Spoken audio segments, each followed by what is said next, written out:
Você sabe o que é condromalácia? Saiba tudo sobre isso aqui e agora nesse vídeo, depois da vinheta.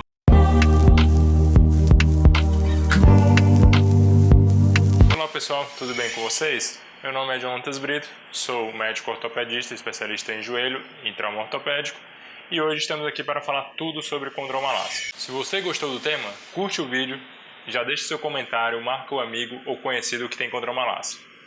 Lembrando que o acompanhamento e a orientação de um profissional de saúde, seja ele educador físico, fisioterapeuta ou médico, é insubstituível e de suma importância. Esse vídeo não substitui ou consulta médica ou acompanhamento com um fisioterapeuta ou educador físico. O diagnóstico de condromalácia já deve ter sido estabelecido pelo seu médico. Em caso de dúvidas, deve procurar o especialista na área.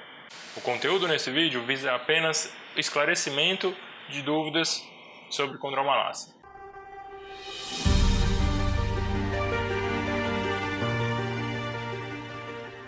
Então, o que é condromalácia?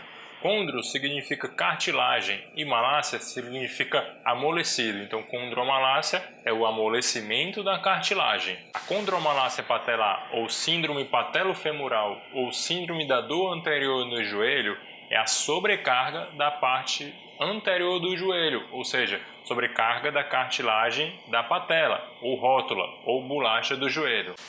E o que é cartilagem? Todas as nossas articulações, todas as nossas juntas são cobertas por uma fina membrana que é composta de água, proteínas e colágeno. Essa fina membrana se chama cartilagem e ela serve para evitar o atrito entre os ossos. Ela permite que haja mínimo contato e mínimo atrito entre os ossos, entre as articulações. Com o passar dos anos, a quantidade de colágeno e água dentro da cartilagem vai diminuindo, o que leva ao chamado desgaste ou artrose. Esse desgaste depende de diversos fatores, podendo iniciar mais cedo ou mais tarde, dependendo da sua predisposição. Aqui podemos ver uma cartilagem sã, uma cartilagem de uma pessoa jovem, de um menino de aproximadamente 12 a 14 anos. Já aqui, nós podemos ver uma cartilagem bastante desgastada.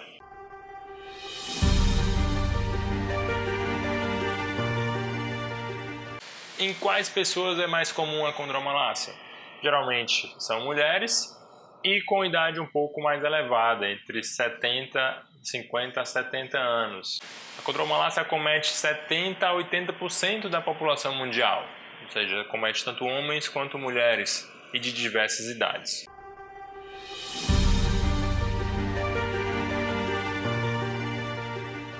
Dentre os fatores de risco para se desenvolver condromalácia, os distúrbios biomecânicos e distúrbios de alinhamento são os mais comuns.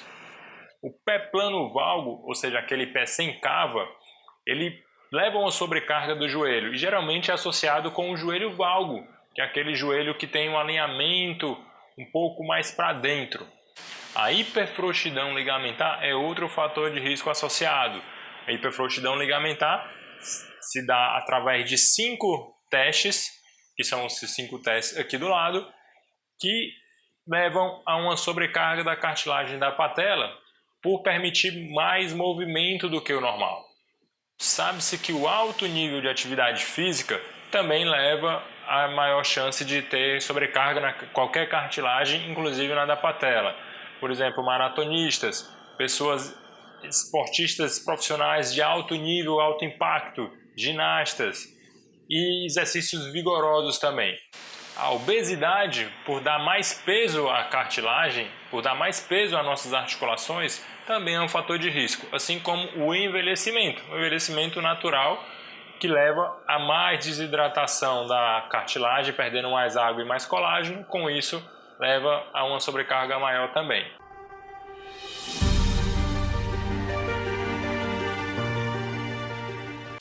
O que uma pessoa com condromalácia sente?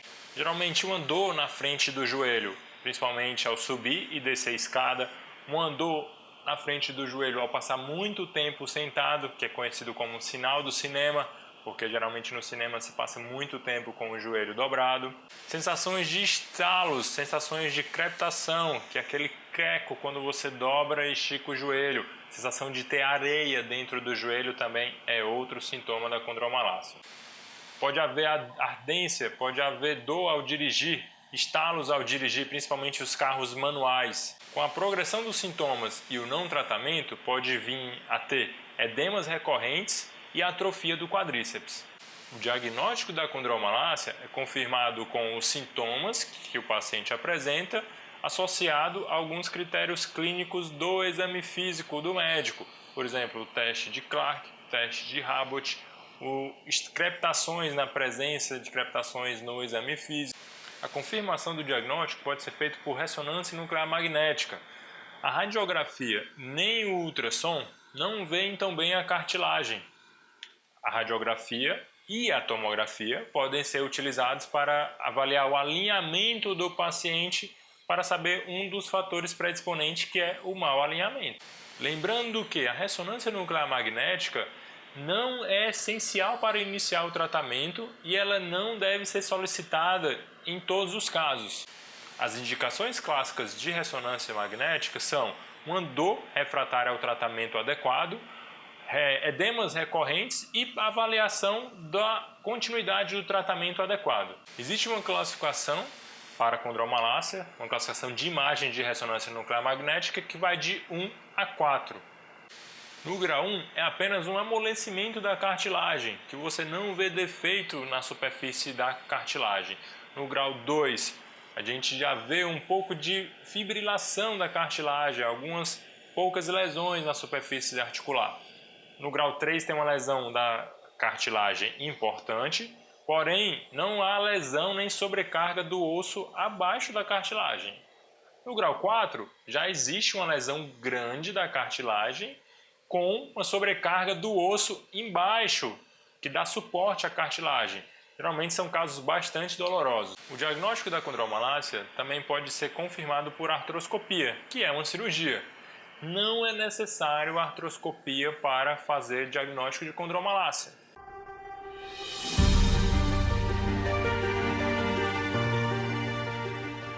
O tratamento da condromalácia é baseado em fortalecimento e balanceamento muscular, evitando a sobrecarga.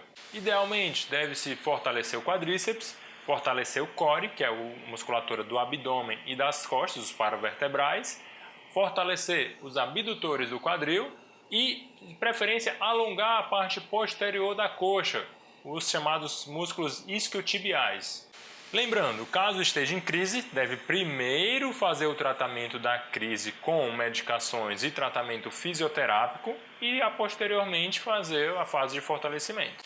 Inicialmente, o tratamento deve ser composto por exercícios unilaterais para corrigir o desbalanço muscular e também exercícios isométricos de preferência, que não sobrecarregam a musculatura.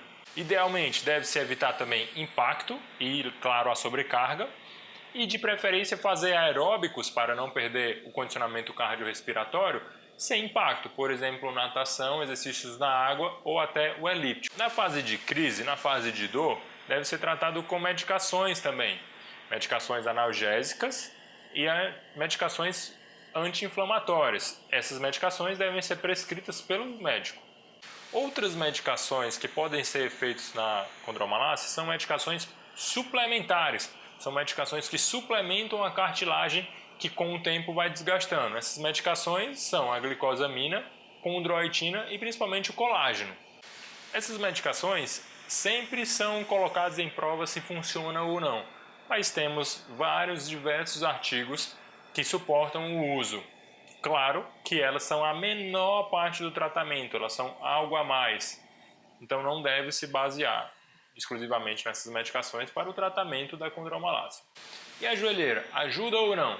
Fiz uma postagem no meu Instagram debatendo sobre o uso da joelheira, pegando com base artigos científicos. Atualmente, temos suporte para o uso da joelheira em algumas situações específicas. A joelheira não é milagrosa. As situações que nos dá suporte científico são no retorno ao esporte, aquele paciente que estava em fisioterapia e está retornando ao esporte, no uso para alívio de alguma dor de crise, e ela não deve ser usada para dormir e não deve ser usada também por períodos prolongados, por mais de 2 horas, por exemplo. E a infiltração articular? A infiltração articular pode ser de 2 tipos. O primeiro tipo é de corticoide. A infiltração articular de corticoide, ela serve exclusivamente para tirar da crise, para desinflamar, para tirar um componente que é chamado de sinovite. Lembrando que já é sabido, com vários artigos científicos publicados ultimamente, que a infiltração de corticoide repetitiva leva a um aumento da degradação da cartilagem, então deve ser evitada ao máximo fazer repetitivamente. O outro tipo de infiltração é de ácido hialurônico. O ácido hialurônico é praticamente um gel que ajuda na lubrificação das articulações. Ele também auxilia no período de impacto do nosso joelho e também estimula a produção de novos componentes para a cartilagem. A indicação clássica de ácido hialurônico são pacientes com condromalácia grau 4 que não melhoraram ao tratamento adequado, ou atletas de alta performance, ou aqueles pacientes de grau 1, 2 ou 3 que também não melhoraram. A desvantagem da aplicação de ácido hialurônico é, primeiramente, o custo e a necessidade de manutenção. Geralmente elas duram entre 6 meses a 1 ano e meio, então tem que ficar repetindo para poder ter o resultado adequado. Muito cuidado com o tipo de ácido hialurônico. O ácido hialurônico tem vários pesos moleculares. Nem todos eles servem para o joelho e nem todos eles servem para a articulação. Existem ácidos hialurônicos para a pele, por exemplo, e para as outras articulações. Então, quando for comprar, converse com o seu médico para saber se é o adequado para a sua articulação. Cirurgia em condromalácia é apenas em casos de extrema exceção. Muito cuidado nessa hora, porque rarissimamente, a condromalácia precisa de tratamento cirúrgico. A principal indicação de cirurgia são aqueles casos de condromalácia grau 4 refratários ao tratamento, a qualquer tipo de tratamento, seja ele fisioterápico, medicamentoso ou com infiltração, ou atletas profissionais de alta performance, que tem uma lesão extensa na cartilagem. Existe outra indicação restrita que é para fazer uma limpeza dentro da articulação para tirar componentes inflamatórios ou até o que chamamos de corpo livre, que são pequenos pedacinhos de cartilagem que se solta e incomoda dentro do joelho. O tratamento cirúrgico, quando necessário, é realizado principalmente por artroscopia, que são os dois pequenos furinhos dentro do joelho que pode ser filmado tudo lá por dentro e é uma cirurgia minimamente invasiva. Dentro da artroscopia, existem várias modalidades que podem ser feitas para o tratamento de condromalácia. Um deles é a microperfuração ou microfratura. Nesse procedimento, é realizado pequenos furos no osso embaixo da cartilagem até esse poder levar nutrientes, ou seja, sangue para a superfície da cartilagem e ali criar uma nova cartilagem. Essa nova cartilagem não tem a mesma resistência da cartilagem sã. Essa cartilagem é chamada de fibrocartilagem. Os estudos demonstram que essa técnica tem ótimos resultados a curto prazo, mas a longos prazos vê que não é tão efetivo assim. Outra modalidade é o chamado mosaicoplastia.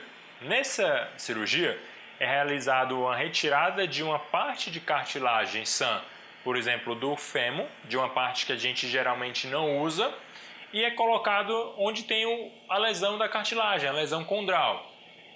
Os trabalhos demonstram que o resultado para mosaicoplastia na patela, ou seja, para condromalácia patelar, são muito ruins.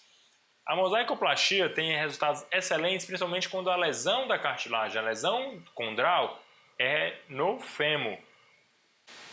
Nos últimos anos, criou-se uma cirurgia que é chamada cirurgia de membrana, onde nesta é colocado uma membrana de colágeno no defeito da cartilagem e com isso, passando o tempo, ela vai ser integrada e virar uma nova cartilagem. Os novos trabalhos em relação a esse tipo de cirurgia são muito animadores.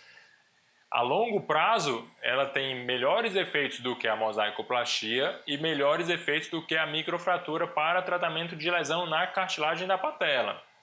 Nem toda lesão na cartilagem da patela necessita desse tipo de tratamento. Nem toda lesão condromalácia grau 4 necessita desse tipo de tratamento. Então, a indicação desse tipo de tratamento é estritamente restritiva. Cada modalidade de cirurgia existe um protocolo específico. Nós, da Clínica Articular, no grupo de joelho, seguimos o protocolo específico criado por nós. Então, cada nossa cirurgia tem um seu protocolo específico. Então, converse com o seu médico para saber qual o seu. As recomendações finais, temos: não fique com o joelho dobrado por muito tempo. Evite ficar com o joelho dobrado por muito tempo. Se você trabalha sentado, levante-se de vez em quando para dar uma caminhada ou coloque sua perna esticada sobre algum apoio ou dobre e estique o joelho com periodicidade.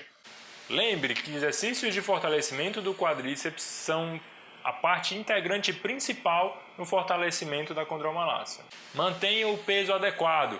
Qualquer sobrecarga, qualquer sobrepeso ou obesidade sobrecarrega as articulações, principalmente as articulações do joelho. Na primeira fase de tratamento, ou seja, no tratamento medicamentoso e fisioterápico, evite ficar subindo muito escada. Na fase de crise, pode ser usado o gelo, a compressa gelada, 20 minutos em períodos de 4 em 4 horas. Então é isso, espero que vocês tenham gostado. Marque aqui seu amigo, deixe seu comentário e até a próxima.